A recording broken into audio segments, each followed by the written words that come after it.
देवाला जाऊन आल्यानंतर जे नारळ आणले होते ना, ते आजी आणि नातवाला असं मी फोडायला बसवले. त्यांच्यातलं नातं आहे ना, ते हे असंच पाहिजे प्रत्येक आजी आणि नातवांमधलं. आणि या मशीननं ना माझं खोबरं खवण्याचा ना त्रास हा खूप कमी झालेला आहे.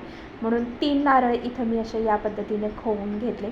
खवून घेतल्यानंतर तुम्ही ही रेसिपी बघितल्यानंतर कळू शकतं तुम्हाला ही कोणती रेसिपी आहे.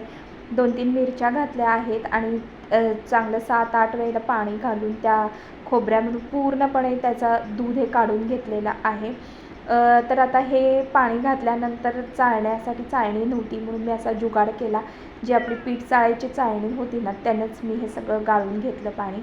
आणि हे असं सतत गाळून गाळून गाळून त्याचं अगदी खोबऱ्यामध्ये काही सत्व राहिलं नाही पाहिजे इथंपर्यंत आपण त्या नारळाचं दूध काढून घ्यायचं आहे. तर रेसिपीचं नाव कळालंच असेल, आपण करत आहोत सोलकढी.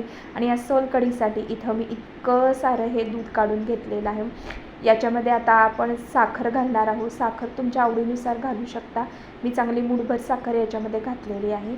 आणि याच्यामध्ये 3 चमचे मीठ घातलेलं आहे. मीठ आणि साखर घालायची. याला फोडणी कुठल्याही प्रकारची करायची नाही, कारण कढी म्हटल्यानंतर आपण फोडणीचा विचार नक्कीच करणार.